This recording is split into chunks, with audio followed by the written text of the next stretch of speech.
Leave a comment where you are listening in the world. Please subscribe if you enjoy our content. Enjoy!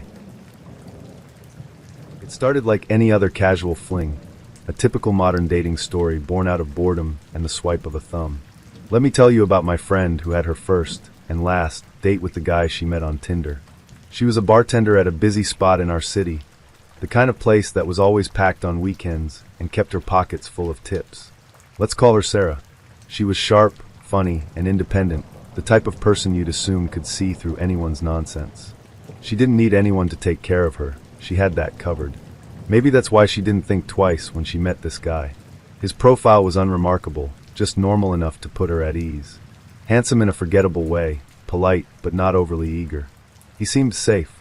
The date itself was uneventful, she told me later. Drinks at a local dive bar, nothing too fancy.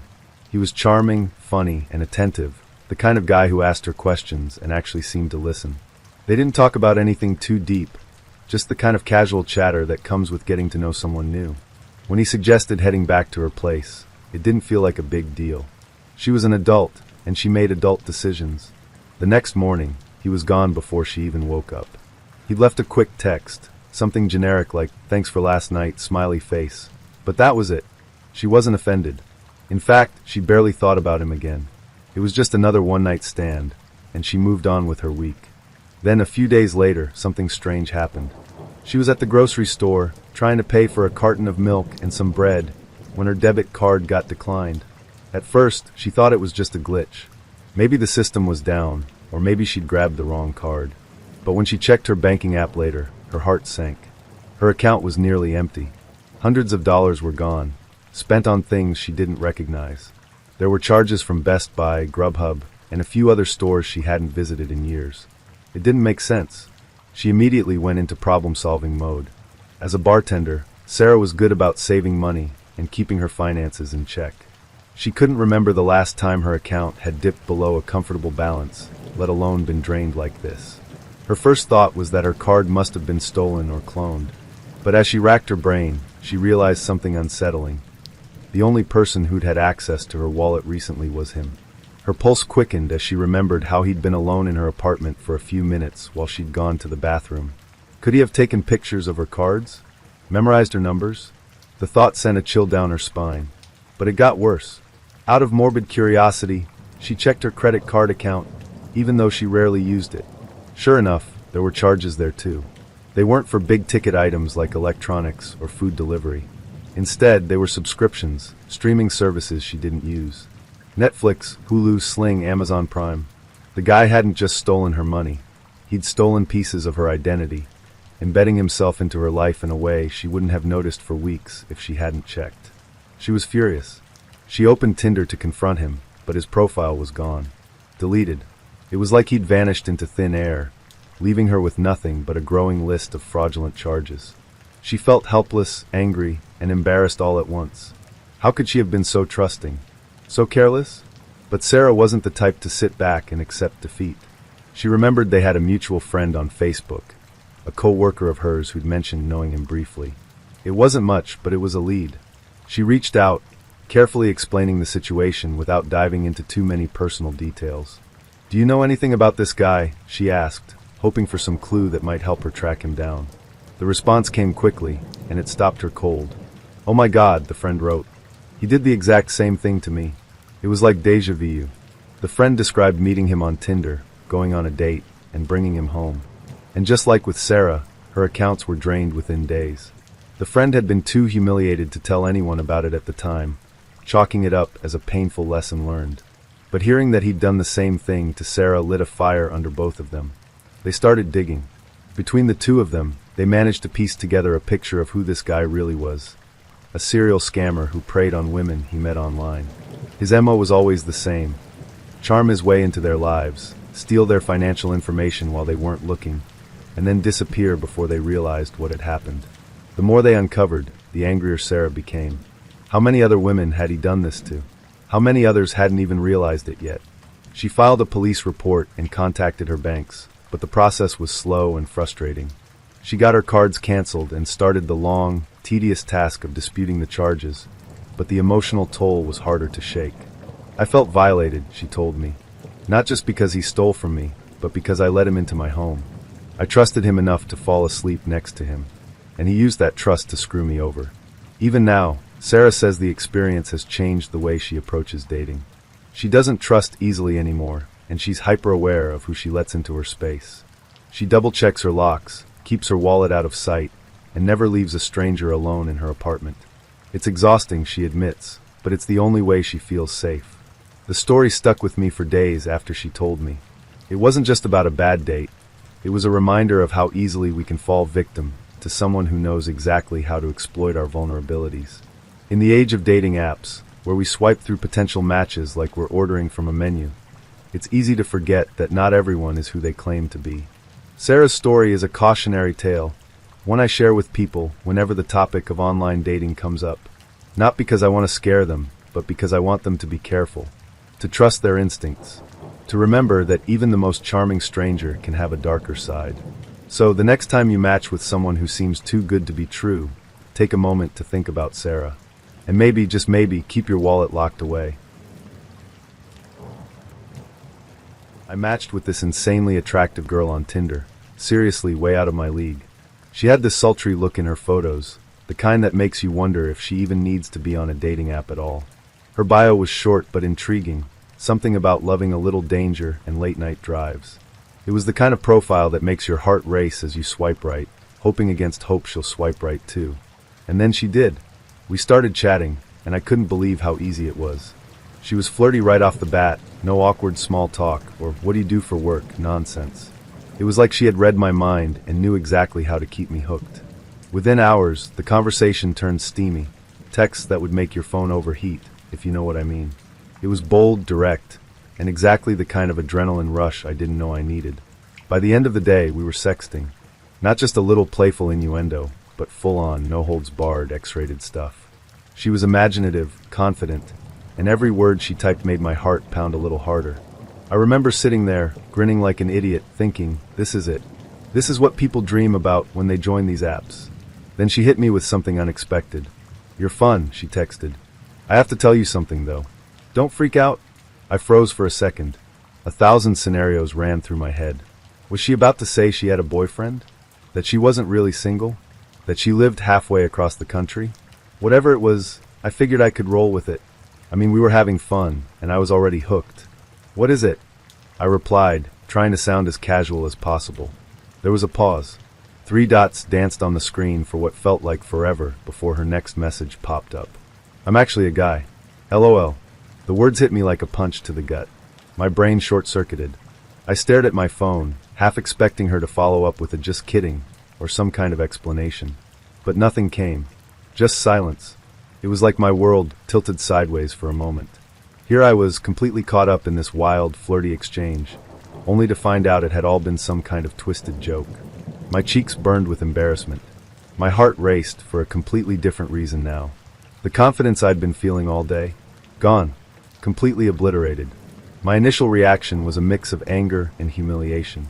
I felt played, like I'd been dragged into some weird prank for someone else's amusement. But then, as I reread the message, another feeling started to creep in, defiance. Joke's on you, I typed back. I'm bi. I hit send, and for a moment, I just stared at the screen, waiting to see what would happen next. Would he keep the joke going? Try to backpedal? Apologize? I wasn't sure what I wanted. Maybe a little validation that I hadn't completely wasted my time. Maybe just a way to salvage my pride. Instead, the guy unmatched me. Just like that, the chat disappeared, taking all the steamy messages and the bizarre twist with it.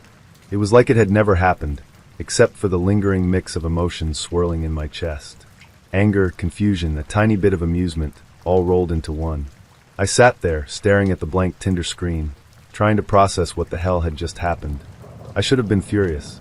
And don't get me wrong, part of me definitely was. No one likes being tricked or humiliated, especially not in such a personal way. But at the same time, I couldn't help but laugh. The sheer absurdity of it all was too much. I'd gone from thinking I was living out some kind of fantasy to being the punchline of a random dude's trolling escapade. The thing is, the more I thought about it, the less it bothered me.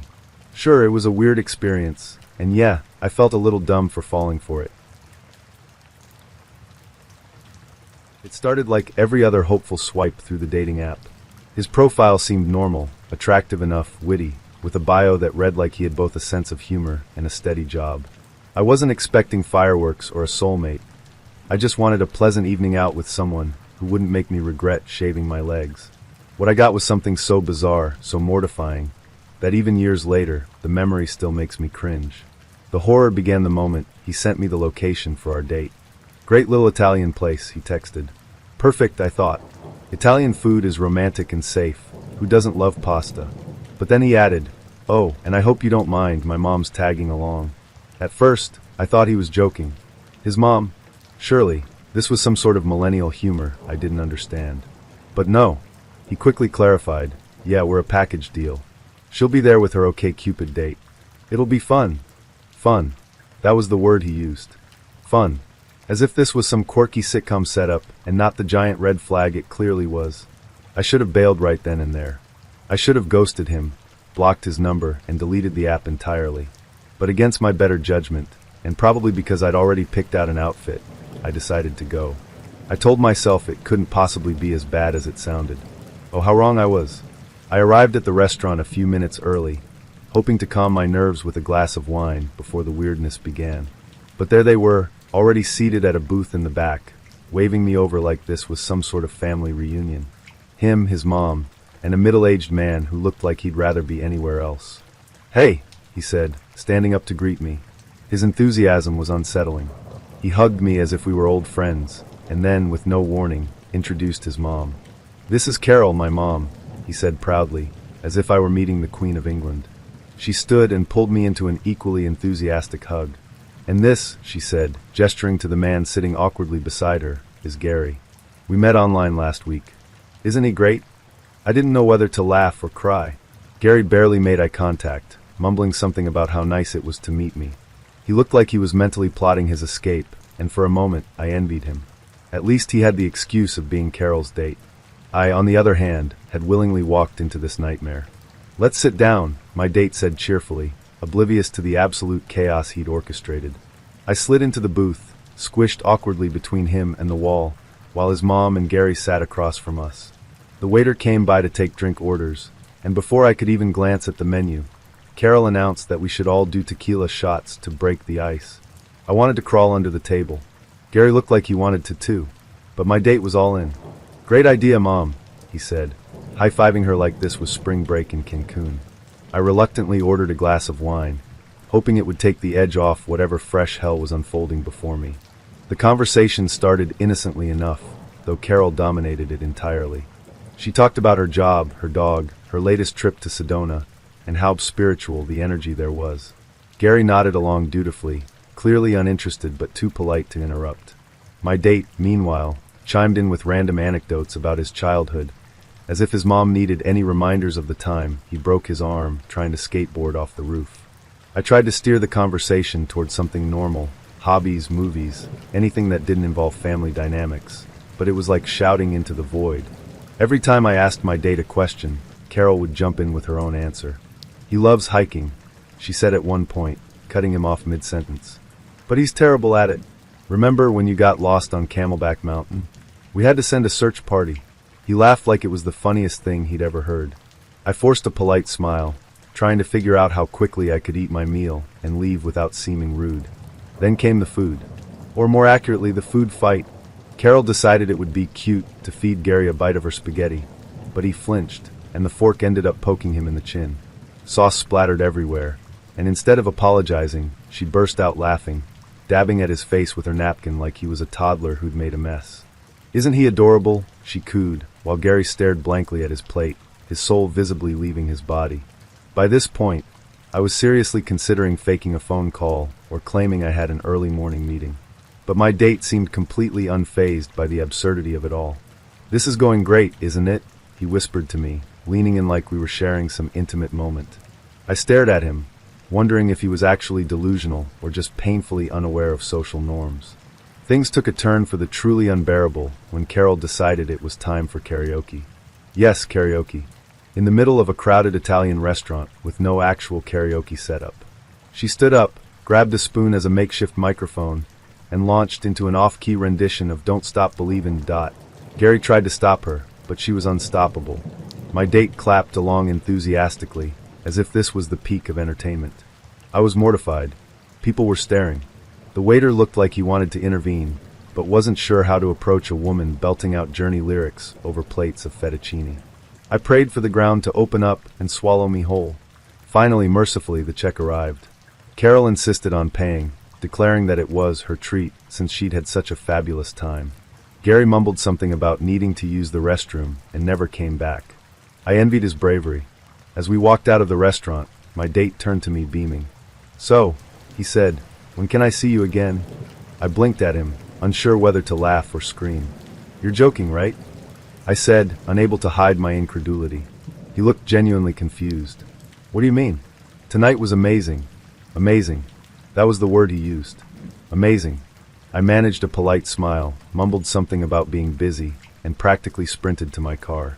The moment I got home, I deleted his number, blocked him on the dating app, and poured myself a very large glass of wine. There was no way I was ever putting myself through something like that again. A first date is supposed to be about getting to know someone, not surviving a double date with their mom and her OkCupid disaster.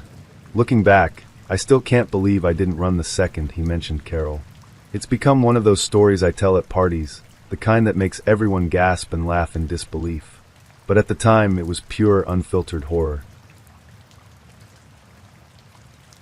I wasn't looking for anything serious, just a nice distraction, maybe a fun conversation over drinks. I'd matched with this guy on Tinder a few days earlier. He was older, 43, but that didn't bother me. His profile gave off the kind of energy that suggested he was confident, but not cocky, someone who might actually have their life together. He was funny, complimentary in our messages, and seemed genuinely excited to meet me. Against my better judgment, I decided to take a chance. We agreed to meet around 3 p.m., the safe territory of daylight.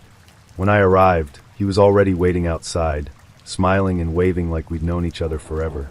His energy was infectious. He cracked a joke right away, and I found myself laughing, my nerves starting to ease. The first hitch came almost immediately. The restaurant we planned to visit had a line snaking out the door. He shrugged it off and suggested we go somewhere nearby, a charming spot on the water he claimed to love. "Perfect for a first date," he said, flashing me a grin that felt disarming. I agreed, not realizing then just how wrong he was. The place was beautiful, umbrellas shading tables overlooking the harbor, sunlight glinting off the waves. I thought, maybe this won't be so bad. We grabbed a table, ordered drinks, and started talking. He was funny, I'll give him that. Witty enough to keep the conversation flowing, complimentary enough to make me feel flattered, but not overwhelmed. He seemed like he had it all together, until the Mai Tais arrived. I ordered one, just to be polite, but he immediately went for two. "They're my favorite," he said, raising his glass in a toast. "You haven't lived until you've tried a real Mai Tai." He wasn't kidding about their strength. Halfway through mine, I could feel the alcohol creeping up on me. I wasn't drunk, but I was definitely tipsy, maybe even bordering on drunk if I'd finished the whole thing. Meanwhile, he polished off his first Mai Tai like it was water and waved down the bartender for a second. By the time I finished my drink, he was already on his third. It wasn't long before his demeanor started to change. What had been light-hearted and charming turned intense. He leaned across the table, eyes locked on mine, and said, "You're amazing, you know that? I think I'm falling in love with you." I laughed, assuming he was joking. "We just met," I said, trying to keep things light. "No, I'm serious," he said, his voice low but firm. "You're everything I've been looking for." The words felt like a slap. I didn't know how to respond. It was way too much, too soon. I tried to steer the conversation back to something neutral, but he kept circling back to the same theme. How perfect I was, how he couldn't believe he'd found me, how he thought this might be fate. By the time we left the restaurant, he was visibly drunk. Not stumbling, but there was a glassy look in his eyes, and his words slurred just enough to make me uneasy. As we walked along the street, he suddenly stopped, turned to me, and said, "Marry me." I froze. "What?" "Marry me," he repeated, dead serious. "Why wait? When you know. I tried to laugh it off. "Maybe we take it slow. We did just meet each other." But he didn't laugh. His face darkened, and his whole body tensed. "Take it slow," he snapped. "What does that even mean? I thought you felt the same way." I mean, I like you, but we've only known each other for a couple of hours." He didn't respond. Instead, he stormed off, leaving me standing on a street corner, stunned. I watched as he disappeared into the crowd, my heart pounding with a mix of relief and disbelief. Part of me wanted to call him back just to make sure he wasn't about to wander into traffic, but the bigger part of me knew I needed to cut ties, and fast. I stood there for a minute, trying to process what had just happened. This guy had gone from charming to overbearing to downright hostile in the span of 2 hours. I felt like I'd been on a roller coaster I never wanted to board in the first place. By the time I got home, I thought I was done with him. I'd made up my mind to block his number and move on. But then the text started. "Come over. I miss you." It was 5 p.m. The date had only ended an hour ago, and this man, this 43-year-old man, was texting me like a lovesick teenager. Each message felt more unhinged than the last. I didn't respond, but they kept coming, a relentless barrage of desperation that made my skin crawl. I sat there, staring at my phone, wondering how I'd managed to end up in this situation. It wasn't just the absurdity of his behavior. It was the way he had seemed so normal at first. So charming, so composed. And then, like a switch had flipped, he became someone else entirely. Someone I didn't recognize. Someone I didn't want to be anywhere near. Looking back, I can see all the red flags I ignored. The way he slammed down drinks without hesitation. The way he insisted on a third Mai Tai, even though the bar had a 2-drink limit. The way his compliments felt just a little too intense, a little too rehearsed. But at the time, I brushed them off, telling myself I was overreacting. His profile hadn't exactly wowed me, but he seemed nice enough in our messages, decent, funny in a mildly awkward way, and insistent that we should meet in person because chemistry is better face to face. Against my better judgment, I agreed. Maybe I was too cynical, I thought. Maybe this could be a surprise, the kind of date that blossoms into something when you least expect it. Spoiler alert, it wasn't. When I arrived at the bar, he was already there. Not just sitting, but halfway through his second pitcher of beer. That should have been my first clue to bail, but he didn't seem drunk. In fact, he seemed completely sober, which only made the sheer amount of alcohol in front of him more unnerving. He stood to greet me, flashed an awkward smile, and offered a clumsy compliment about my outfit. Something about him felt off, but I couldn't quite put my finger on it. We started talking, and at first it wasn't awful. He was polite, engaged, and seemed genuinely interested in getting to know me.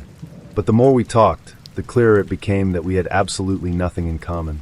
His stories felt flat, his jokes didn't land, and every time I tried to steer the conversation towards something more interesting, it fizzled out like a dud firecracker. Still, I stuck it out, telling myself not to judge too quickly. Then came the turning point. I was ready to wrap up the evening. He wasn't rude or offensive, just not my type. But when I mentioned heading out, he practically begged me to stay. "Come on, let's hit one more bar." "Just one drink," he said, his tone teetering on desperate. I hesitated. It was only 8 p.m., and the thought of cutting the night short made me feel unreasonably guilty. Against my instincts, I agreed. The next bar was smaller, darker, and more crowded.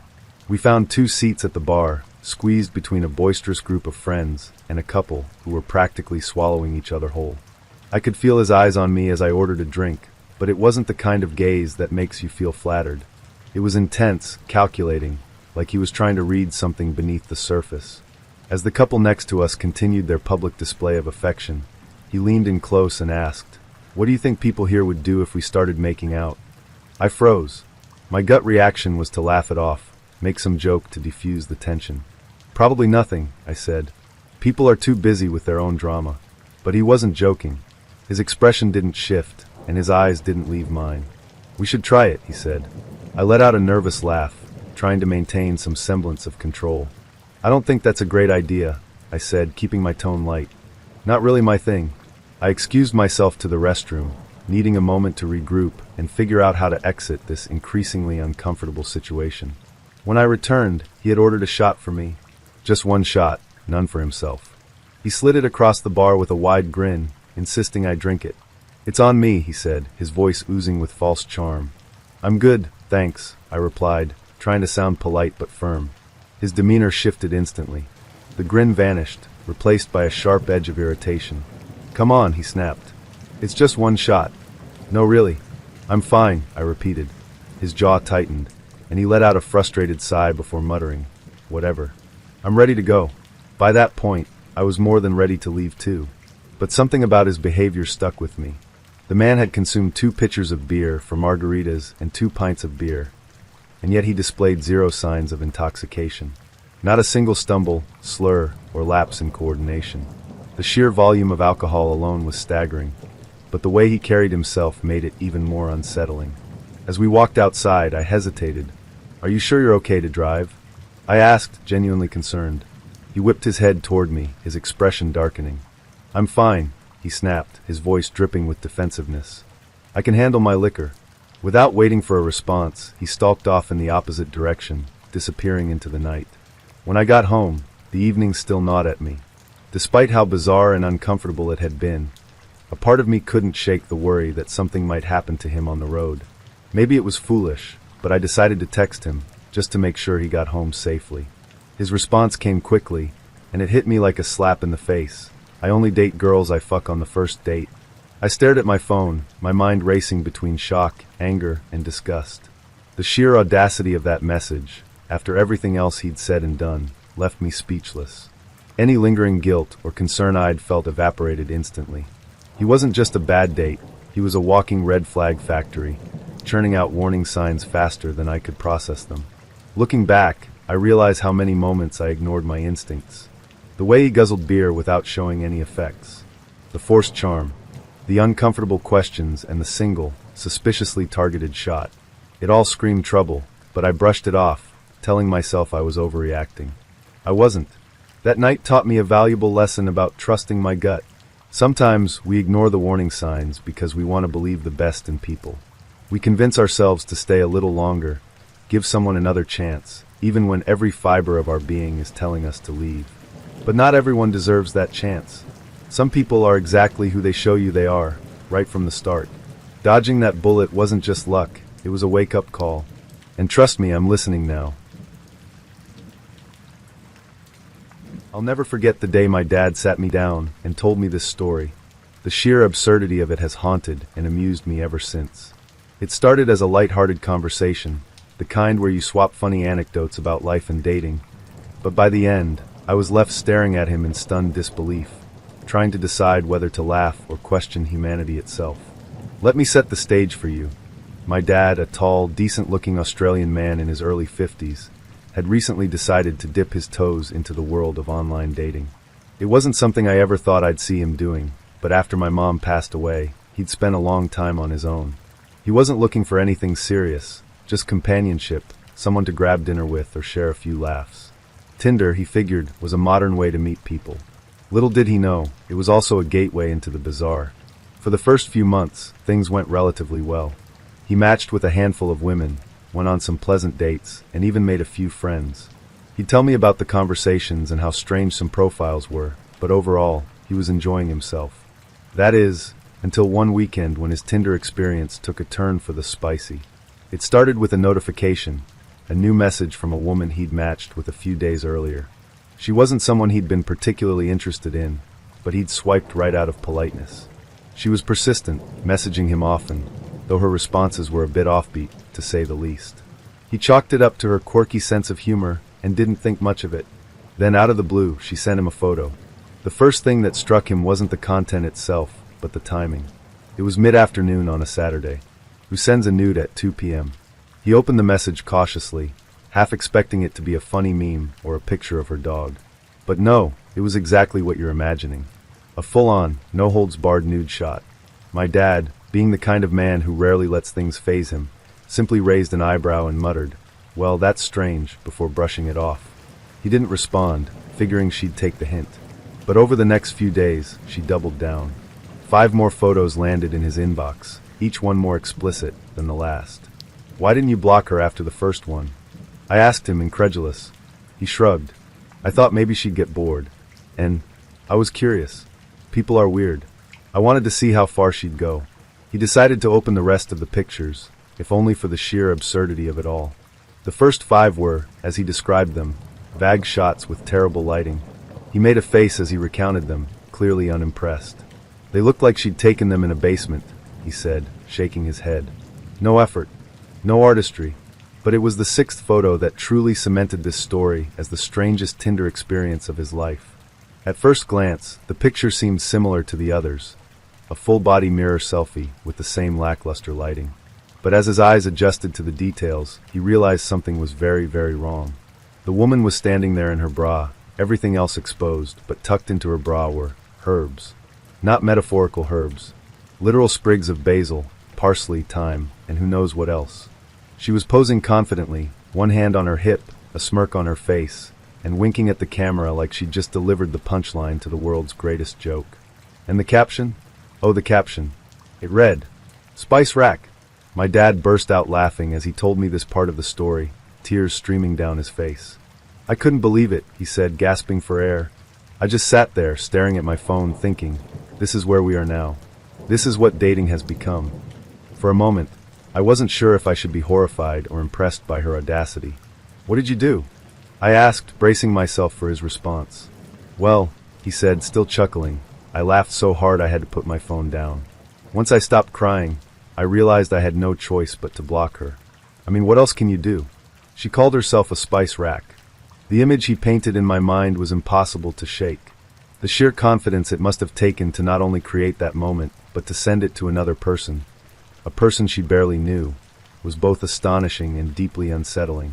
My dad, to his credit, handled the situation better than most people would have. Instead of being angry or offended, he chose to see the humor in it. But it left him questioning whether Tinder was truly the best way to meet people. "I still don't get it," he said, shaking his head. "Was she trying to be funny? Sexy? Both. Whatever it wasn't working." The story quickly became a legend among our family and friends. Every time he'd retell it, he'd emphasize the absurdity of it all, mimicking her pose and delivering the spice rack punchline with perfect timing. But beneath the humor, there was a layer of caution. "It's a strange world out there," he told me one day. "You never know what you're going to get. People are unpredictable. Some will surprise you in good ways, others, well, they'll show you their spice rack." We laughed, but his words stuck with me. His experience, while bizarre and hilarious, was a reminder of how surreal online dating can be. People present themselves in ways they'd never dream of doing in real life, pushing boundaries and testing limits, often with no regard for how the person on the receiving end might feel. As for my dad, he stayed on Tinder a little while longer, though he was much more selective about who he matched with. His profile had been charming enough, and when we met in person, he seemed just as easygoing. We'll call him Dude. He was tall, 6'4" to be exact, and had a laid-back demeanor that made me feel at ease. I wasn't expecting fireworks, but he was polite, funny, and surprisingly thoughtful. When the movie ended, I figured we'd call it a night, but he suggested hanging out a bit longer. Why not? I thought. He was nice enough, and besides, it was still early. What could go wrong? We headed back to my place, and I made it clear from the start, "You can hang out for a bit, but I have work in the morning, so I'll need to get to sleep soon." He nodded, smiling. "No problem at all. So far, so good." But then he mentioned he was hungry and asked if he could order some food. "Sure," I said, not thinking much of it. He whipped out his phone and promptly ordered 2 massive subs from Potbelly and a milkshake. When the food arrived, he demolished it in minutes. I figured he was just a big guy with a big appetite, nothing unusual there. What I didn't know was how that decision would spiral into one of the most bizarre and horrifying nights of my life. After finishing his late-night feast, we ended up messing around for a bit before falling asleep in my bed. Everything seemed perfectly normal, until I was jolted awake at 1 a.m. by the sound of my front door opening and closing. Then it happened again, and again. My dogs were barking like mad, and I could feel my stomach knotting with unease. What was this guy doing? Still groggy, I got up to investigate. My bedroom door opened to the rest of my apartment, and as I stepped into the hallway, I noticed the bathroom light was on, the door wide open. Confused, I moved closer, and that's when I saw him. There he was, crouched over my toilet in the middle of the night, holding a stick. A literal stick. The water in the toilet bowl was murky and brown, teetering dangerously close to overflowing. He looked up, his face a mix of horror and embarrassment, and shouted, "Stop looking at me. Go back to bed. I've got it under control." I froze, my half-asleep brain struggling to process the scene before me. "What are you doing?" I managed to stammer, but he was having none of it. "Why don't you have a plunger?" he yelled, as if I were the one in the wrong. "I don't know." I shot back, equal parts confused and incredulous. "I've never needed one until now." He waved me away like a parent trying to shoo a child. Go back to bed. I've got this. I couldn't decide whether to laugh, scream, or cry. In the end, my tiredness won out. With a nervous chuckle that barely masked my discomfort, I muttered something incoherent and went back to bed, leaving him to his chaotic toilet battle. A short while later, I heard him peek into my room. His voice was calm, almost triumphant. I fixed it. And then, just like that, he was gone. I heard the door close behind him, and silence settled over the apartment once more. The next morning, I hesitated before approaching the bathroom. Part of me wanted to pretend the whole thing had been a weird, sleep-deprived dream. But as I peeked inside, reality hit me like a freight train. The water level in the toilet had gone down, but something was still sticking out from the bottom of the bowl. Squinting, I realized it was the tip of a stick. Feeling a mix of dread and determination, I armed myself with gloves, towels, and a pair of barbecue tongs. Bracing myself, I pulled on the stick and kept pulling. It didn't end. What emerged from my toilet was a 3-foot-long branch, broken and splintered in places, followed by several more fragments of wood. I stood there, horrified, as the full picture came together. That sound I'd heard, the door opening and closing repeatedly, it was him going outside to hunt for sticks, trying to find one sturdy enough to fix the mess he'd made. One stick after another had snapped under the pressure, forcing him to venture out again and again. And the results? Drippy, muddy water stains all over my bathroom floor. But the nightmare didn't end there. As I surveyed the damage, I noticed something else. He'd left behind his underwear, undershirt, and socks. He had fled my apartment so fast, he hadn't even bothered to collect all his belongings. I stood there in stunned silence, staring at the evidence of his midnight catastrophe. I had so many questions. Why didn't he just ask me for help? Why didn't he call it a night before ordering enough food to sink the Titanic? And most of all, why didn't I own a plunger? After work that day, I went straight to the store and bought one. I didn't care that I'd never needed one before. I wasn't about to go through anything like that again. Lesson learned. It was supposed to be a simple coffee date. Just a casual meeting to see if this girl I'd been chatting with for a couple of days was as interesting in person as she was online. Her messages had been fun and flirty, and although I wasn't expecting fireworks, I thought it might be worth a shot. But instead, what started as a hopeful afternoon turned into one of the creepiest and most unsettling experiences of my life. To this day, the memory of it sends a chill down my spine. We'd agreed to meet at a little coffee shop downtown, the kind of cozy spot with mismatched furniture and overpriced lattes. She'd suggested it, saying it was her favorite place to hang out and that they made the best chai tea. I thought it was charming how specific she was about her drink order. Something about it made her seem more real, more grounded. That, paired with her quirky sense of humor in our chats, had convinced me to step outside my comfort zone and say yes to meeting up so quickly. I arrived a few minutes early, scanning the room for a face I recognized from her profile pictures. She wasn't there yet, so I grabbed a seat by the window, ordered a coffee, and waited. 5 minutes passed. Then 10. I figured she was running late, which was fine, it happens.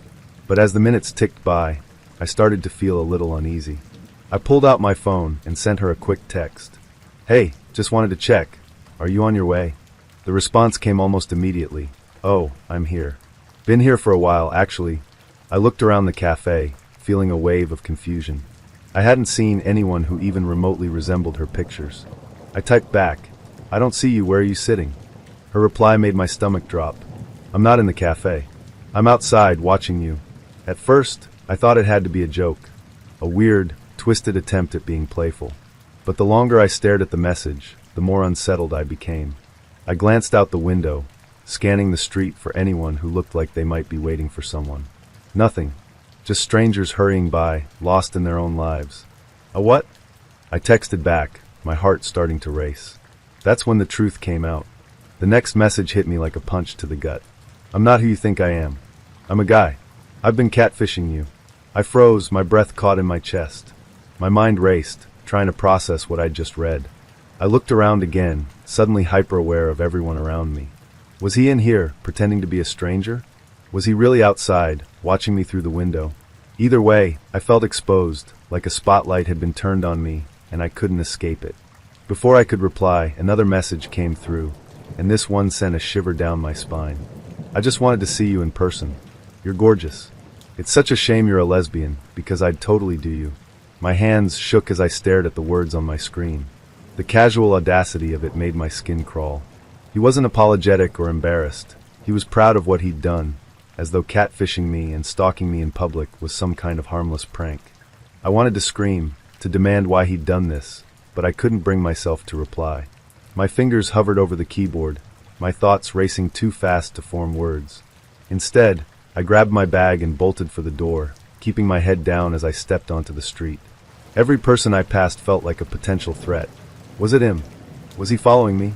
My heart pounded as I walked quickly to my car, resisting the urge to break into a full sprint. Once I was safely inside, I locked the doors and tried to calm myself. I still couldn't fully comprehend what had just happened. I'd heard of catfishing before, sure, but this wasn't about someone trying to scam me for money or trick me into sending nudes. This was something else entirely. He'd gone through all this effort just to stare at me? In public? The thought made my stomach churn. Later that night, when I finally worked up the nerve to check my messages again, I saw he'd sent more. Long paragraphs, full of twisted justifications for his behavior. He rambled about how he'd stumbled across my profile and been fascinated by me, how he'd created the fake profile just to get my attention. He admitted he never had any intention of meeting up in person. He just wanted to see what I was like in real life. And then came the part that really solidified the creep factor. He started criticizing me for not noticing him in the cafe. I was sitting right there, he wrote. You looked right past me. It's kind of sad, honestly. You didn't even notice. That's when it hit me. He hadn't been outside watching me through the window. He'd been in the cafe the whole time, sitting among the other patrons, pretending to be a stranger. My stomach twisted into knots as I tried to remember everyone I'd seen while I was sitting there. Was it the man in the corner with the laptop? The guy who'd been reading a book at the table next to mine? I'd been so absorbed in waiting for her that I hadn't paid attention to anyone else. The thought of him sitting there watching me, dissecting my every move, made my skin crawl. I felt violated in a way I hadn't even realized was possible. He'd stolen my time, my trust, and a little piece of my sense of safety, all for his own selfish amusement. I blocked him immediately, but the experience stayed with me. For days, I felt like I was being watched everywhere I went. Every glance from a stranger felt loaded, every interaction tinged with suspicion. It wasn't just the act itself that haunted me. It was the casual, almost playful way he'd gone about it, like it was a game to him. Like my comfort, my boundaries, and my trust were nothing more than pawns on his chessboard. She was charming, funny, and quick-witted, the kind of conversationalist who made the hours disappear. By the end of the night, we were on the phone, trading stories and laughter until the early hours. She seemed so genuine, so vibrant, that I couldn't resist asking her out for the next evening. Sure, she said. That sounds great. I hung up with a grin on my face, thinking I'd stumbled onto something special. But then, 5 minutes later, my phone buzzed with a text. I need to tell you something. Those 6 words hung in the air as I opened the message. What could it be? A boyfriend? A deal breaker? My mind raced with possibilities, but none of them prepared me for what she said next. I'm permanently in a wheelchair. I froze. My first thought wasn't about the wheelchair itself, but the choice now in front of me. If I backed out, I'd feel like the worst kind of person, someone who couldn't look beyond a physical disability. But if I went through with the date without genuine interest, I'd feel just as awful for leading her on. Ultimately, I decided, why not? It was just a date, and if she was as great in person as she was on the phone, it could still be a good time. I texted her back, reassuring her that it wasn't a problem and that I was looking forward to meeting her. She seemed relieved, and we stayed up talking until we were both too tired to keep our eyes open. The next morning, my phone buzzed again. It was her. I'm doing something crazy, she said, her voice buzzing with excitement. I asked what it was, but she was coy. You'll see later, she said, before hanging up with a playful laugh. Hours passed, and I'd almost forgotten about the conversation when my phone chimed with a new message. It was a photo. I opened it, expecting something light-hearted or quirky. Instead, I stared at an image of her wrist, freshly tattooed with my name. Shock rippled through me as I tried to process what I was seeing. My name, inked permanently on the skin of a woman I'd never even met in person. I could almost feel the tattoo needle buzzing in the background as I read her accompanying text. Surprise! I called my friends immediately, telling them about the turn my date had taken before it had even started. Their reactions ranged from stunned silence to outright laughter. "You have to go now," one of them said. "You can't back out after she did that." They were right, of course. I had to know if the tattoo was real, and who this woman was who'd made such a bold, borderline terrifying move. That evening, I got in my car and headed to her place. It was late when I realized another potential issue. My car might not accommodate her wheelchair. I texted her to ask if she could drive instead, since I knew she had a car. She agreed, and I continued my drive, nerves mounting. When I arrived, she pulled into the parking lot just as I stepped out of my car. I had assumed her vehicle would be specially equipped for her needs, but when I climbed into the passenger seat, I discovered otherwise. She didn't have a handicapped-enabled car. She used crutches. One crutch operated the gas, the other the brake. The unease I'd felt earlier multiplied tenfold as we merged onto the Southern California freeways, weaving through traffic at speeds I wasn't comfortable with. She seemed calm, even cheerful, while I gripped the door handle and tried to think of anything other than the precarious mechanics of her driving. I told myself to relax, that she probably knew what she was doing. But when she sped up and the crutch wobbled slightly, I sent up a silent prayer. We made it to the restaurant in one piece. She parked the car, maneuvered herself gracefully into her wheelchair, and led the way inside. I was still on edge, but I tried to focus on enjoying the evening. For a while it worked. The food was good, the conversation easy. But then her phone rang. "It's my daughter," she said, glancing at the screen. Her daughter. This was the first I'd heard about her having a child. She answered the call, her face creasing with concern as she spoke. After hanging up, she explained that her 10-year-old daughter was home alone and feeling scared. "Do you want to go check on her?" I asked. It seemed like the obvious choice. She waved me off. "No, it's fine." I gave her something to help her sleep. "She'll be out soon." That response sent alarm bells ringing in my head, but I stayed quiet. We finished our meal, though my appetite had all but vanished, and I suggested we call it a night. I couldn't shake the uneasy feeling from her nonchalant attitude about leaving her child alone. On the way back, my discomfort reached a new level. As we merged back onto the freeway, she turned to me and said casually, "Wow, I feel kinda drunk." My heart stopped. "Are you okay to drive?" I asked, trying to keep the panic out of my voice. She laughed. "I'm fine. It was just one drink." Then, as if to prove her point, she shifted the crutch she was using for the gas pedal, pressing it down a little harder. The car lurched forward as she moved into the fast lane. At that moment, I made peace with my life.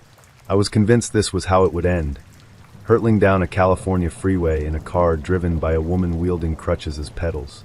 Somehow, though, we made it back to her place. My nerves were shot, and all I wanted was to go home, but I made sure to help her to her door before saying goodbye.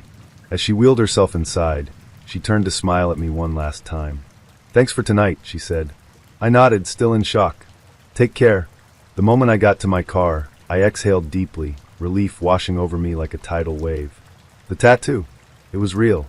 The chaos of the evening, also real. I had survived. Driving home, I couldn't stop replaying everything in my head.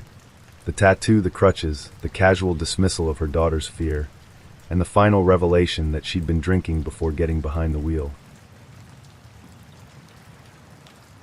I'd matched with her on Tinder, a smart, funny, and genuinely interesting woman who agreed to meet me for lunch at a Cajun spot in Dallas.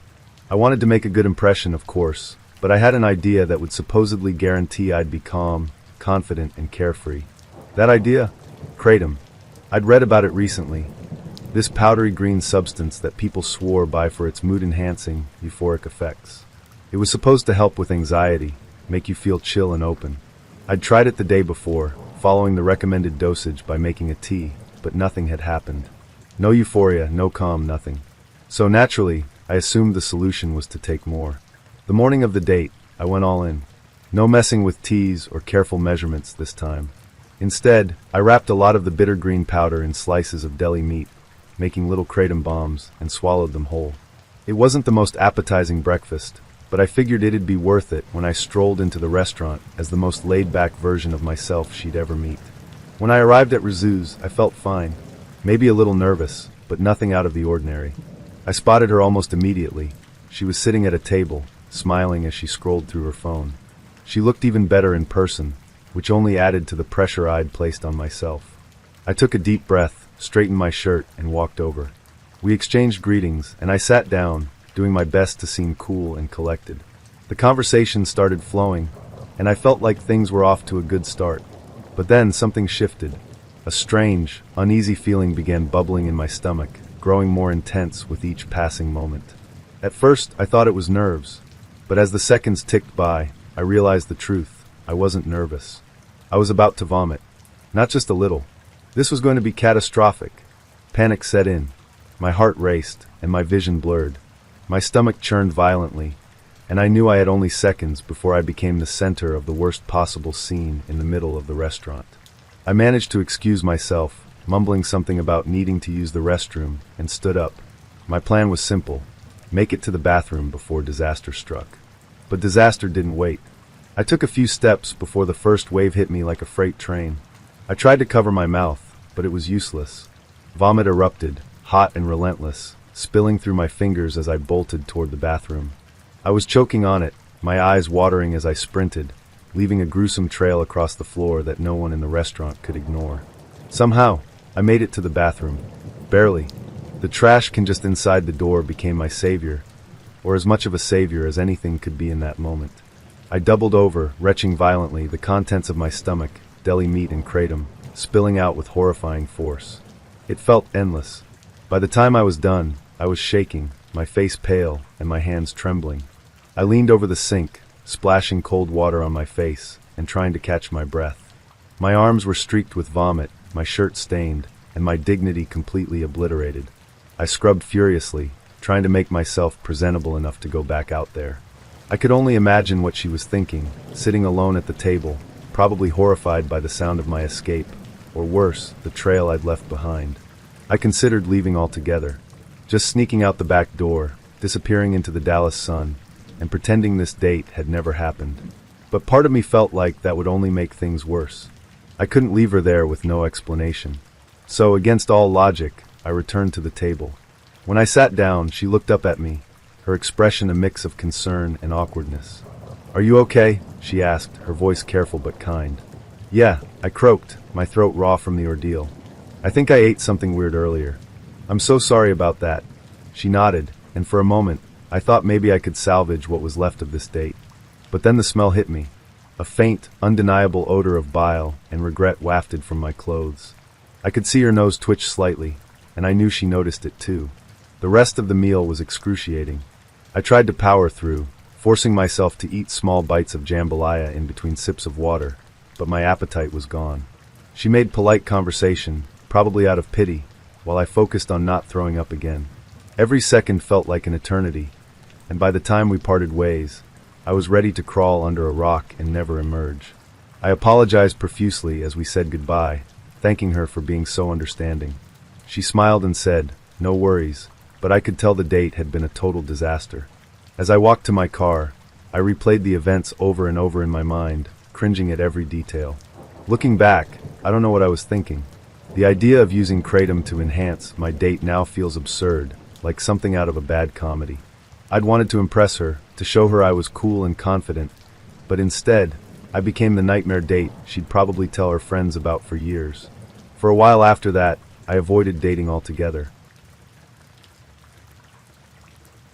A girl I'd matched with on Tinder. She described it as a work party, which sounded strange at first, but she said it was laid back and suggested I bring my own beer.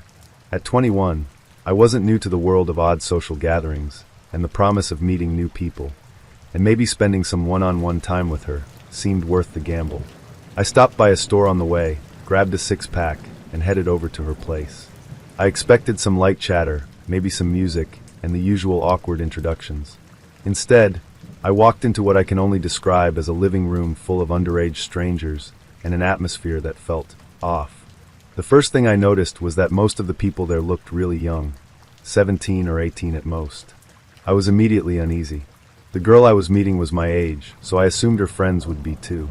But something about the way they all hovered around the room in nervous clusters made me feel out of place, like I'd walked into the wrong house.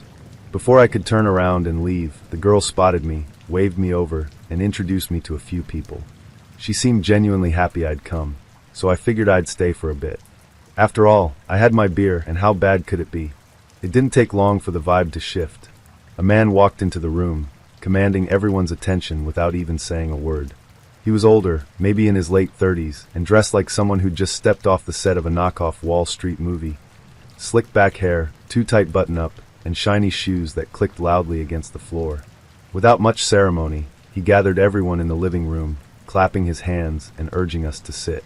The girl I'd come to meet smiled at me and gestured for me to follow, so I took a seat near the back with my beer in hand. What followed was not a party. It was a pitch, a 2-hour-long, painfully drawn-out pitch for a pyramid scheme. The man introduced himself as the head of the group and launched into what I can only describe as a rehearsed, overly enthusiastic monologue about how we could all be millionaires if we followed his proven system.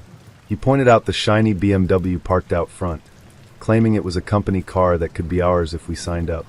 His tone was so confident, so matter-of-fact, that I could almost see why someone desperate for a break might believe him. Almost. The stories began next, people in the group taking turns to share their supposed journeys of hardship and success.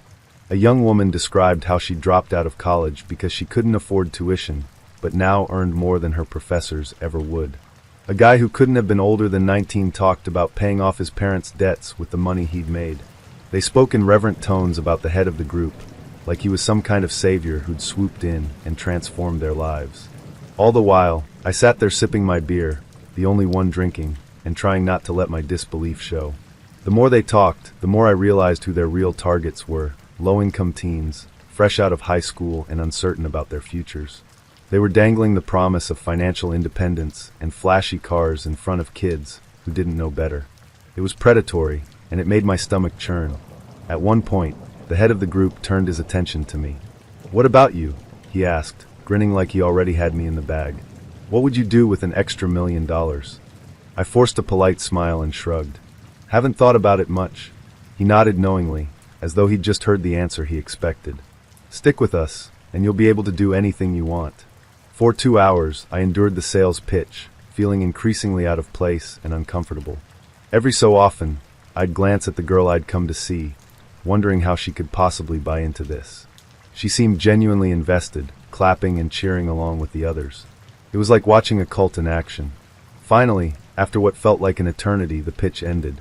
People began milling around, buzzing with excitement and congratulating one another as though they'd just signed million-dollar contracts. I was preparing to leave when the girl approached me. "So," she asked eagerly, "what did you think?" I hesitated, not wanting to be rude. "It's not for me," I said carefully. "But thanks for inviting me." Her face fell, but she quickly recovered. "Are you sure? It's such an amazing opportunity." "Yeah, I'm sure. But thanks." I glanced at my six-pack, only 2 beers missing. "You guys can keep the rest. Looks like you need it more than I do." I thought that was the end of it. I thought I could leave the strangeness of the evening behind me and chalk it up as a bizarre one-time experience. But a couple of weeks later, I got a text from the girl.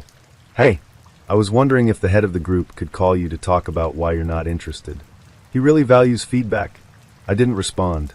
I thought ignoring it would be enough, but sure enough, the man himself called me a few hours later. I answered out of habit, not realizing it was him until he launched into his pitch all over again. I tried to be polite, explaining that I wasn't interested, but he wouldn't let up. He kept pushing, insisting I didn't understand the potential I was walking away from. Finally, I'd had enough. "Listen," I said firmly. "It's not for me. Stop calling me." He tried to get in one last word, but I hung up before he could finish. And that was the last I heard from him, or the girl. I'm going to tell my wife's worst date. She was set up by her friend with this guy who was really handsome. They were supposed to meet at a party, and then go do something afterward. My wife was a fairly sheltered, and wasn't really into anything but clean-cut guys at the time.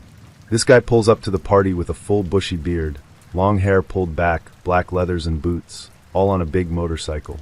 According to her, he could have been part of a biker gang. The friend was at the party and apologized because she hasn't seen the guy in a long time and didn't realize he looked like that. Anyway, my wife being my wife agreed to meet him, and they talked for a bit.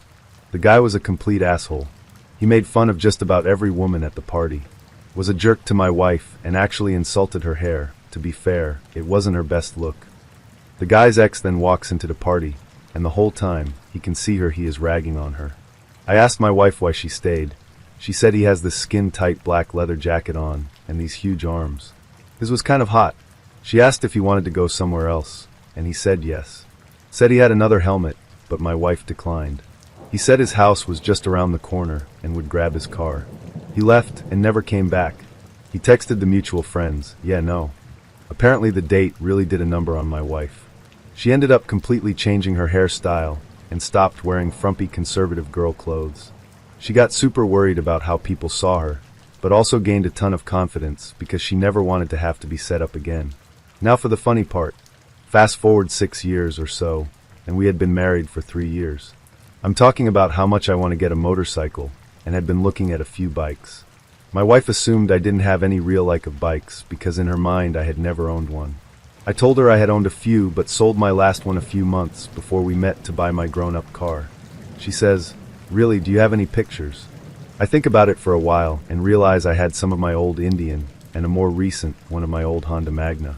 She's looking at the Indian and tells me how cool it is that I restored it. Then I hand her the picture of me on my leaning against my Magna. Full beard, long hair, black leathers and boots. Her face went white and she turns to me and says, "You asshole." Turns out I was the asshole. I had gotten out of a long-term relationship with the ex in the story. She was a real jerk about it and messed me up. She also poisoned the well for any other girl I was interested in. I was super bitter about women in general. I didn't want to be on the date, but this friend whom I hadn't talked to in almost a year insisted that I meet some random girl. So I was just trying to get out of the date. But yes, I was an asshole. After 2 weeks of talking to him online, I felt cautiously optimistic about this date. He seemed kind, intelligent, and genuinely interested in getting to know me. There weren't any red flags during our chats, and he didn't bombard me with over-the-top compliments or invasive questions. He seemed normal, and normal was all I was looking for. When he suggested dinner, I thought, why not? After all, what's the harm in meeting someone who might actually be decent? As I stood in front of the mirror that evening, smoothing out my dress and debating whether to wear heels, I felt a flicker of hope. Maybe this would be fun. Maybe this was someone who could surprise me in the best way. That hope began to waver almost as soon as I arrived. He was already seated when I walked into the restaurant, scrolling on his phone. I waved to get his attention, and he stood quickly, flashing a nervous smile. His appearance matched his photos, which was a relief, no surprises there. He even held my chair as I sat, a small gesture that felt reassuring. Maybe, just maybe, this would go well. The small talk started off easily enough. We discussed our weeks, shared a few anecdotes about work, and even joked about how nerve-wracking first dates could be. I felt myself beginning to relax, sipping my water and enjoying the warm, ambient lighting of the restaurant. It had been a while since I'd been out like this, and I was starting to feel glad I'd given him a chance. Then the conversation took a sharp, unexpected turn. He asked what I'd been up to recently, and I mentioned that I hadn't gone out much lately. "I've been trying to save money," I said casually. "I really need a new washer and dryer, so I'm being careful about how I spend." It felt like a harmless detail, the kind of thing you share in a conversation without expecting much of a reaction. But his response stopped me cold. "You know," he said, leaning back in his chair, "instead of saving for that, you should save for a boob job." I blinked, stunned into silence. My mind scrambled to process what I'd just heard, replaying the words in case I'd misunderstood. But there was no mistaking them. They hung in the air, sharp and heavy, like an unwelcome guest. I didn't know what to say. Should I laugh it off? Confront him? Leave? Before I could decide, he continued, as if he'd just paid me the highest compliment in the world. "No, really," he said, his tone insistent but casual. "It's not a bad thing. My sister and mom both had small chests, and they got boob jobs. They look amazing now." My stomach twisted, a mix of disbelief and anger bubbling up inside me. Did he just say that? I stared at him, waiting for some sign that he realized how wildly inappropriate his comment was, but he seemed oblivious. If anything, he looked proud of himself, like he thought he was being helpful. I glanced around the restaurant, hoping for an escape route. The waitress hadn't even brought our drinks yet, and here I was, sitting across from a man who thought comparing me to his mother and sister was an acceptable topic of conversation on a first date. I realized in that moment that staying wasn't an option. There was no salvaging this, no amount of polite small talk that could cover the gaping wound he'd just torn into the evening. The idea of enduring even one more minute of his company made my skin crawl. I stood up, grabbing my purse. "I think I'm done here," I said, my voice as steady as I could make it. He looked up at me, confusion flickering across his face. Wait, what? Did I say something wrong? I didn't bother answering. There was nothing to say that he would understand. Instead, I turned and walked out of the restaurant, my heart pounding and my cheeks flushed. As I stepped into the cool night air, I felt a wave of relief wash over me. I had escaped, and I didn't owe him anything. Not an explanation, not a second chance, nothing. By the time I got home, I was still replaying the evening in my mind, alternating between disbelief and anger. How could someone be so oblivious? So tactless? And why, for the life of me, did he think it was appropriate to bring up plastic surgery, let alone his mom and sister's plastic surgery, on a first date? The more I thought about it, the clearer it became. This wasn't about me. His comment said far more about him than it ever could about me. He had shown me in one fell swoop exactly who he was, a man who lacked basic respect, self-awareness, and decency. The experience stuck with me, not because it hurt my feelings, but because it reminded me of the importance of listening to my instincts. There was a time, not so long ago, when I might have brushed off a comment like his, staying at the table out of politeness or fear of being seen as too harsh. But not anymore. I've learned that my time and energy are too valuable to waste on people who don't see my worth. Looking back, I wish I had said more before leaving. Something clever or cutting. The kind of line you imagine in hindsight, but never managed to deliver in the moment. But maybe my silence spoke louder than any words could have. By walking away, I made it clear that his behavior was unacceptable, and that I wouldn't tolerate being treated as anything less than I deserve. It was a strange and uncomfortable night, but it wasn't a loss. If anything, it was a victory, a small but significant reminder that I have the power to remove myself from situations and people who don't serve me. And for that, I'm grateful. As for him, I can only hope he learned something from the experience. It was a first date, and I was cautiously optimistic. She seemed fun, engaging, and a little wild, qualities I found intriguing, even exciting. Her messages had been full of wit, and when we spoke on the phone, she had this electric energy that drew me in. So when she suggested meeting at a lively downtown bar, I thought, why not? It sounded like a good time, and I was ready for something a little different. She arrived just as I settled into a booth, her smile dazzling and her laugh contagious as she greeted me. We hit it off immediately, chatting over our first round of drinks. She was bold and unapologetically herself, and I found that refreshing. By the second round, we were laughing like old friends, swapping stories about our lives and joking about the absurdity of online dating. Then came the shots. A friendly guy at the bar had overheard us joking about my lack of tequila tolerance and decided to send a round of shots to our table. He came over with a grin and introduced himself. Let's call him Sam. Sam was cheerful, polite, and clearly just in the mood to spread some good vibes. He raised his glass to toast us and said, "To a fun night in good company." I thought it was a kind gesture. She, however, froze mid-sip. "Wait," she said, narrowing her eyes at Sam. "What's your zodiac sign?" Sam blinked, clearly taken aback. Scorpio." Her face darkened. "Of course you are," she muttered, setting her glass down. The warmth in her tone was gone, replaced by an edge I hadn't heard before. "Typical." I shot her a confused look. "Is that a problem?" She turned to me, her expression a mix of disbelief and indignation. "A huge problem," she said. "Scorpios are the absolute worst. You can't trust them. They're manipulative, sneaky, and they ruin everything." Sam, to his credit, laughed nervously. I'm not sure that's fair. I'm just here to have a good time." But she wasn't listening. Her focus was now squarely on me, her voice dropping into a conspiratorial whisper. "You need to do something about this." "Do something about what?" I asked, genuinely confused. "Him," she hissed, jerking her head towards Sam. "You need to stand up to him. Show him he can't just walk over here and ruin our night." I stared at her, trying to make sense of what I was hearing. "He bought us shots," I pointed out. "He's just being nice." "That's how they start," she insisted, her voice growing sharper. "First they're nice. Then they worm their way in, and before you know it, they've taken over. You can't let him get away with it." I blinked at her, unsure if she was serious. "What exactly do you want me to do?" She leaned in, her eyes blazing with intensity. "You need to confront him. Start something. Let him know he can't just..." She made a vague, furious gesture. "Scorpio his way into our date." For a moment, I thought I must have misheard her. Surely, no one would seriously expect their date to pick a fight with a stranger over astrology. But as her gaze bore into mine, it became clear she wasn't joking.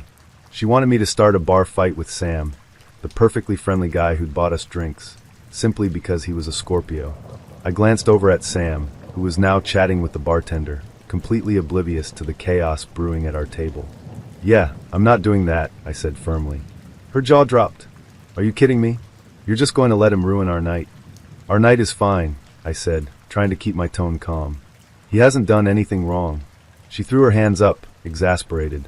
"This is why Scorpios always win. No one stands up to them." I sat there, stunned by the sheer absurdity of the situation. A part of me wanted to laugh, but the other part, the part that realized she was genuinely upset, was too busy processing the fact that this was happening at all. After a long, awkward silence, she grabbed her purse and stood. "If you're not going to stand up for me, then I guess this date is over." I didn't argue. She stormed out of the bar, leaving me sitting there with the shots she refused to finish, and a story I'd probably tell for the rest of my life.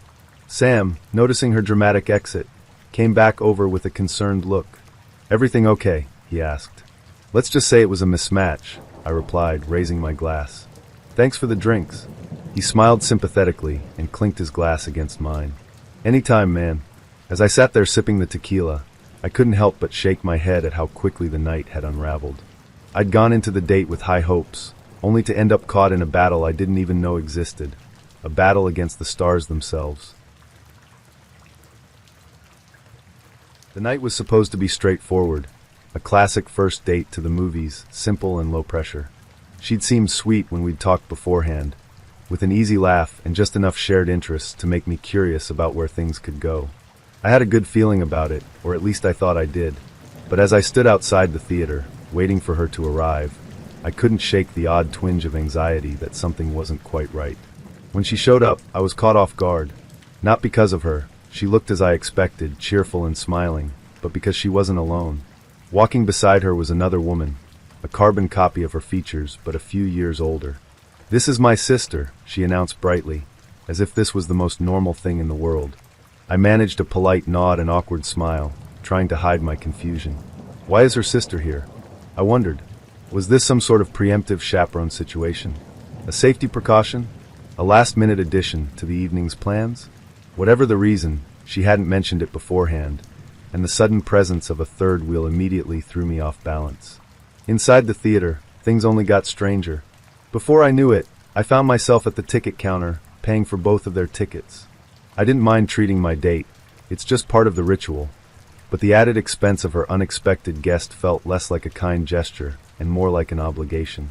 Still, I brushed it off, convincing myself it wasn't worth making a scene. The movie? Star Wars: The Force Awakens. I'd been excited to see it, being a fan of the franchise, and I thought it would be a safe choice. But as soon as the previews ended and the iconic opening crawl began, it became glaringly obvious that I was the only one in our trio who knew what was happening. "Wait, who's that?" her sister whispered loudly about 5 minutes in. "That's Han Solo," I murmured back, trying to keep my voice low. "Who?" My date chimed in. "I think he's like a space cowboy." I swallowed a sigh. It became a running commentary after that. Questions about characters, confusion over plot points, and occasional giggles about how they had no idea what was going on. The magic of the movie was completely lost on them. What I'd hoped would be a shared experience of cinematic wonder turned into a long, awkward exercise in patience. By the time the credits rolled, I was ready to call it a night. But no, the evening wasn't over yet. "Let's grab something to eat," my date suggested as we exited the theater. I didn't have the heart to decline, so I followed them to the nearest McDonald's, where the surreal nature of the date reached its peak. We sat in a booth, the three of us crammed together under the harsh glow of fluorescent lights. My date ordered fries and nothing else, and I watched in disbelief as she proceeded to eat them one by one, slow and methodical, like she was counting grains of rice in a bowl. It was mesmerizing in the strangest, most uncomfortable way. Her sister, meanwhile, launched into an uninterrupted monologue about her co-workers. For over an hour, I sat there listening to her dissect every petty grievance and office drama in exhaustive detail. By the end of it, I knew more about her workplace dynamics than I knew about my own, and I hadn't said more than a handful of words the entire time. I kept glancing at my date, hoping for some kind of acknowledgement of how bizarre the situation was. But she seemed completely unfazed, munching on her fries and nodding along to her sister's complaints as though this was the most normal way to spend a first date. When the conversation finally hit a lull, I seized the moment to politely excuse myself. "It's getting late," I said, trying to keep my voice light. "I should probably head home." They both smiled and thanked me for the evening, and that was that. No lingering goodbye, no suggestion of seeing each other again. As I walked to my car, I felt equal parts bewildered and relieved. What had just happened? Was this supposed to be a date, or had I been roped into some kind of family outing? In the days that followed, I got my answer, sort of. My date didn't text me again, and I certainly didn't reach out to her. The memory of the evening lingered, not because of any heartbreak or regret, but because of the sheer oddness of it all. To this day, I'm still not sure what the purpose of that night was. We'd been chatting for 2 weeks, exchanging witty banter and thoughtful messages that seemed to flow effortlessly. She was funny, engaging, and had a way of making even the most mundane topics interesting. Eventually, she gave me her number, and our conversations only became livelier. Late at night, we'd laugh over texts, and sometimes things would take a turn toward the risque. She'd share flirty messages, even nudes, making it clear she was interested in more than just casual conversation. One night, after a particularly grueling day at work, she suggested we meet up. "Come grab a coffee with me," she said, her tone playful and persuasive. I hesitated for a moment. It was late, and she lived an hour away. But the thought of finally meeting her in person, seeing if the connection translated into real life, felt worth it. So I hopped in the car and drove.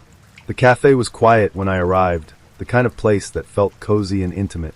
She was already there, waiting for me, her smile lighting up the corner of the room. For a moment, I thought this was a good decision. I grabbed a coffee, joined her at the table, and prepared for an evening of easy conversation. It didn't take long for my expectations to unravel. Barely minutes after I sat down, she launched into a monologue about her ex. At first, I thought it was just a passing comment, something she needed to get off her chest before moving on. But she didn't stop. She told me how they'd met, their highs and lows, and the many ways he'd frustrated her. Her voice was steady, her words spilling out like water from a broken dam. I tried to interject, to steer the conversation in a different direction. "So, how's work going?" I asked, hoping to pivot to something lighter. "Oh, it's fine," she said, brushing the question aside before diving back into her narrative. "Anyway, the last time I saw him at the bank." The mention of the bank became a recurring theme. Apparently, they still crossed paths there, and every encounter seemed to dredge up fresh waves of emotion. I sat there, sipping my coffee, nodding politely as she recounted the details of their arguments, the things he'd said, and the way it had all fallen apart. Minutes turned into an hour, then an hour and a half. Every attempt I made to contribute to the conversation was cut short. If I tried to share a thought or a story of my own, she'd interrupt, turning the focus back to her ex. It was as though she didn't even notice I was there, or worse, that I was just an audience for the drama she needed to unload. By the time I finished my coffee, my patience was wearing thin. I couldn't understand how someone who'd been so engaging over text could be so utterly consumed by her past in person. I'd driven an hour to meet her, expecting connection and chemistry, only to spend the evening playing the silent role in her one-woman show about heartbreak. Finally, the night came to an end. She thanked me for coming and gave me a quick hug before heading to her car. As I drove home, I couldn't help but feel a mix of frustration and disappointment. The easy, fun conversations we'd had over text felt like a distant memory, replaced by an evening that had been entirely one-sided. The next day, I got a text from her. For a moment, I thought she might acknowledge how much she'd dominated the conversation, maybe even apologize. Instead, her message was blunt. "You didn't talk much last night. You're too boring to be anything more than just a friend." I stared at my phone, disbelief and irritation bubbling up inside me. After all, I hadn't had a chance to talk, not because I didn't want to, but because she wouldn't let me. I decided to point that out, keeping my tone as calm as I could. "Honestly, it felt like you didn't want me to talk," I replied. "Every time I tried, you brought the conversation back to your ex." Her response came quickly, and it was far from understanding. She grew defensive, claiming she had every right to talk about what was on her mind, and that I should have tried harder to contribute. The more I tried to explain, the more irate she became, twisting the situation into something entirely my fault. It became clear that no amount of reasoning would change her perspective. I ended the conversation and blocked her number, knowing this wasn't worth the energy it was already draining from me. It all began on a Friday evening. I'd been chatting with this guy for a few weeks, and our conversations flowed effortlessly. We decided it was time to meet in person, so he invited me over to his place for dinner and a movie. Eager to see where this could lead, I agreed. When I arrived, his home was warm and inviting. The aroma of freshly cooked pasta filled the air, and soft music played in the background. We shared stories over dinner, laughter punctuating our conversation. There was an undeniable chemistry between us, a connection that felt both exciting and comforting. As the evening progressed, one thing led to another, and we found ourselves sharing more than just stories. It felt natural, like two pieces of a puzzle fitting together seamlessly. Afterwards, as we lay there catching our breath, he turned to me with a mischievous smile. "Do you want to know what I'm really into?" he asked, his eyes gleaming with anticipation. Curious and still caught up in the moment, I nodded. "Sure," I replied, expecting perhaps a confession of a favorite movie genre or an unusual hobby. But then he reached out and gently took hold of my foot. A jolt of panic surged through me. An irrational fear gripped my heart. I've always had a deep-seated aversion to anyone touching my feet. Memories of childhood discomfort and a lingering sense of vulnerability flashed through my mind. "I'm sorry, I can't," I stammered, pulling away abruptly. He looked puzzled. "Is everything okay?" But I couldn't find the words. The walls felt like they were closing in, and all I knew was that I needed to get out of there. Grabbing my clothes, I hurriedly dressed, my hands trembling. "I have to go," I managed to say, avoiding his eyes. He tried to protest, but I was already moving towards the door. My heartbeat thundered in my ears as I navigated the unfamiliar hallway, searching for the way out. Every door looked the same, and the shadows seemed to stretch ominously. Finally, I stumbled into the living room. Relief washed over me at the sight of the front door, just a few feet away. But before I could reach it, I heard footsteps behind me. "Wait," he called out. I turned briefly, only to see someone else entering the room, a woman. She paused when she saw me, her eyes widening in surprise. There was something familiar about her face, something that tugged at the edges of my memory. And then it hit me. "Dr. Thompson?" I whispered, my voice barely audible. She looked equally astonished. "Do I know you?" My cheeks flushed with a mix of embarrassment and disbelief. "Yes, I'm a former patient of yours." Recognition flickered in her eyes. "Oh, I see." The room spun as the reality of the situation sank in. I had just been intimate with a man whose mother was my old therapist. The same therapist I'd confided in about my deepest fears, including my aversion to anyone touching my feet. "I didn't realize you two knew each other," he said, glancing between us. Neither of us responded. The weight of the awkwardness was almost palpable. I needed to escape, to process this bizarre turn of events somewhere far from here. "I'm sorry, I really have to go," I said, forcing a polite smile. Without waiting for further conversation, I made my way to the door and stepped out into the cool night air. The crisp breeze was a stark contrast to the suffocating tension inside. I took a deep breath, trying to steady myself. A new girl I had been talking to on Tinder for a couple of weeks had suggested meeting at Dave & Buster's. I thought it was a great idea. A laid-back place, games to break the ice, and no pressure for an over-the-top fancy dinner. It seemed perfect. I arrived a few minutes early, eager, but not overly nervous. The atmosphere was exactly what I expected, buzzing with laughter, flashing arcade lights, and the occasional hum of excitement from people cheering their victories. When she walked in, she waved with a bright smile that seemed to light up the room. She was every bit as charming in person as she'd been online, and I felt myself relax. This is going to be fun, I thought. She greeted me warmly, and after a brief chat, she led me toward the back of the arcade. I assumed she wanted to start with games, maybe challenge me to a round of air hockey, or see who could rack up the most points at skee-ball. But instead, she guided me past the games, past the bar, and toward a quieter section of the building where a few tables and chairs had been set up. That's odd, I thought, but I followed her without question. She seemed so confident, so sure of where we were headed, that I didn't want to spoil the flow of the date by questioning her plan. As we approached the tables, I noticed something strange. A handful of people were already seated, all of them wearing polite but eager smiles. On one of the tables was a laptop hooked up to a small projector. My heart sank as I realized this wasn't just a spontaneous gathering. This was planned. She gestured for me to take a seat, and before I could even ask what was going on, a man in a crisp button-up shirt stood and began addressing the group. "Welcome, everyone," he said with an enthusiasm that bordered on theatrical. "You're here today because you're ready to take control of your future." I froze. The words hit me like a ton of bricks. This wasn't a date. This wasn't a fun night out. This was a pyramid scheme recruitment meeting, and I was the unwitting prey. I turned to her, my confusion written all over my face.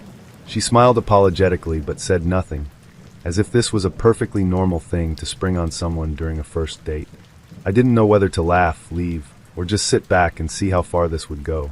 Against my better judgment, I stayed, partly out of shock and partly out of curiosity. The man clicked through a PowerPoint presentation filled with glossy images of cars, mansions, and vacations, all supposedly attainable by joining this once-in-a-lifetime opportunity.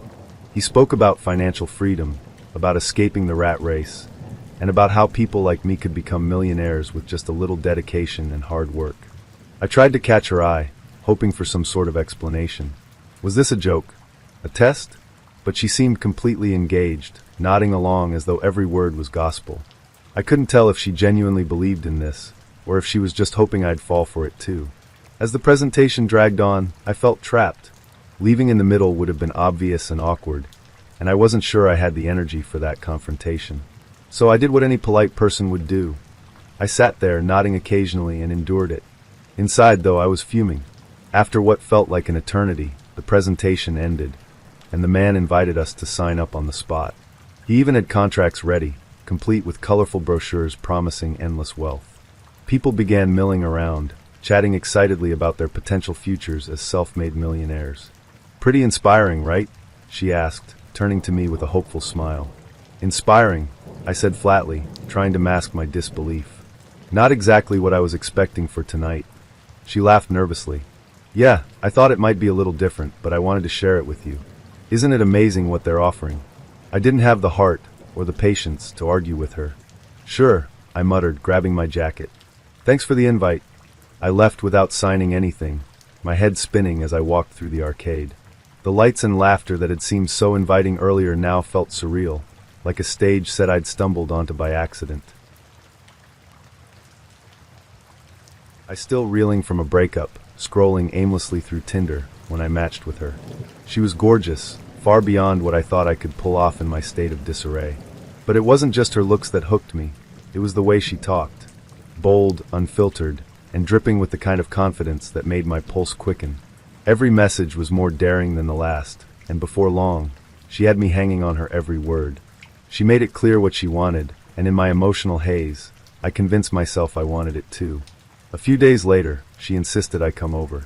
The timing was oddly specific, mid-afternoon, on a certain day, no flexibility.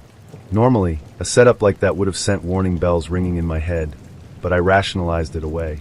This was a Big Ten campus, a busy and bustling place. What could possibly go wrong in the middle of the day with people all around? When I arrived, her place was modest but comfortable, the kind of apartment you'd expect to find near a college campus. She greeted me with a knowing smile, her confidence as magnetic in person as it had been through the screen. I let myself relax, believing for a moment that this was just what I needed, a carefree distraction, something to pull me out of my post-breakup slump. The first half hour went exactly as I'd hoped.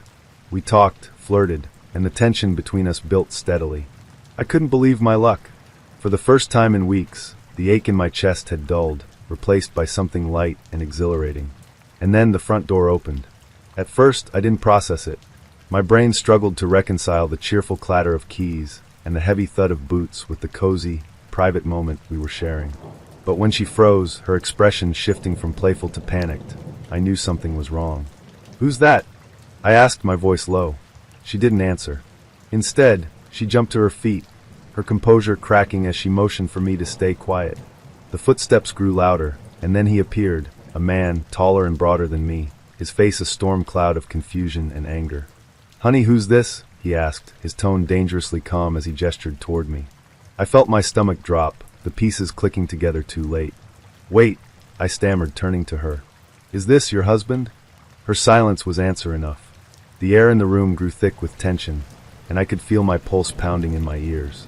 My fight or flight instinct kicked in, and I was leaning hard toward flight. "Look, I didn't know," I started, but he cut me off with a sharp glare. "You didn't know," he repeated, his voice dripping with sarcasm. "Of course you didn't." The realization hit me like a freight train. I wasn't here by accident. She'd planned this. Her specific timing, her insistence that I come over on this particular day, at this particular hour. It wasn't a coincidence. I was a pawn in some twisted revenge plot, a tool she'd used to make him jealous, angry, or who knew what else. "I'm out of here," I said, standing and raising my hands in a gesture of surrender. I wasn't sticking around to find out how this drama unfolded. To my surprise, he didn't try to stop me. He just stood there, staring at her with a mix of hurt and fury that made my chest ache in sympathy. I slipped past him, out the door and into the hallway, my heart pounding as I made my escape. The walk back to my car felt endless. Every step echoed with the realization of how easily I'd been manipulated, how willingly I'd walked into a situation that could have gone so much worse. I couldn't believe I'd been so blind, so desperate for validation that I'd ignored every red flag along the way. When I finally reached my car, I sat behind the wheel for a moment, letting the adrenaline ebb away. The events of the afternoon replayed in my mind, each detail more surreal than the last. I felt a strange mix of relief and anger, relief that I'd gotten out unscathed, and anger at myself for letting it happen in the first place. That day marked the end of my Tinder adventures. The app was deleted before I even pulled out of the parking lot. Date 1 went pretty well. We hit it off, she's cute. I ask what book she's reading. She says, "I'm reading about the history of Thomas Aquinas." I'm not particularly religious, but I was raised Catholic. We get into a great conversation about the medieval church and its effect on the world. Smart, cute, funny. Definitely a second date. Date 2, after a meal and a drink, she asks, "What are your 5-year plans?" I think she's joking and say, quoting The Office, "I plan to be 5 years sober."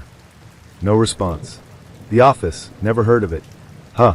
Okay, what are your 5-year plans? I plan to be married and have at least 2 kids. Huh. Flash to.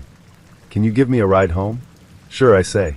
But the ride home is well outside of the city to a pretty rural part of my small state. She's giving me directions, and it's getting more and more in the middle of nowhere. We finally turn onto a long driveway that belongs to a large piece of land with a tall fence around it. I drive up slowly. "You live here?" "Oh yeah, I live with a family here." "A family?" "Yeah, I met them through my church." I spot a golf cart driven by a woman with a teenage boy passenger, just coasting back and forth along the perimeter of the property. I don't ask about them. "Do you want to come in and see my plants?" We had a common interest in gardening. "Sure." But before we can go in, a tall, thick man stops us. Turns out he owns the property. He's a state trooper and built this place for his family to prepare for the Y2K bug, when society was supposed to fall apart. IT didn't, but thank God I did, because we got that guy in the White House now, right? Ha ha ha, yeah. I got a whole armory just in case. Oh wow, okay.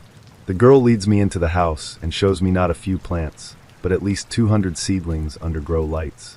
She enthusiastically points out tomatoes, peppers, cucumbers, etc. We could feed dozens of people with these plants. Whoa, this is way more than the casual gardening I talked about. Yeah, well, I take things to extreme. There's a loud, animal shriek behind me. What was that? Oh, that's just James. Do you want to meet him? She leads me to the living room, where the windows are blacked out, and a projector is showing a muted TV land on the wall in 20 glorious feet. James is over here. I walk over to a bedroom which has a door off its hinges and set on its side, blocking the doorway, from which you can see the TV projection. Inside is the teenage boy I saw on the golf cart earlier. It turns out he's severely retarded, and the only thing that calms him is the television. But he doesn't do well with strange men, so he starts screaming and screaming and screaming as he runs back and forth in his empty bedroom. My date is trying to calm him down, and is doing this awkward shrug/smile combo like, "Kids this days, am I right?" I excuse myself, saying I'm clearly upsetting him. I'm almost running to my car, but before I can jump in it, the state trooper stops me and says, "I didn't want to say it in front of my date, but I think shit's going to hit the fan pretty soon. When it does, you'll always have a spot here. Great Hanks by." My date is at the window. "I had a lot of fun. When can I see you next?" "I'll call you." I did not.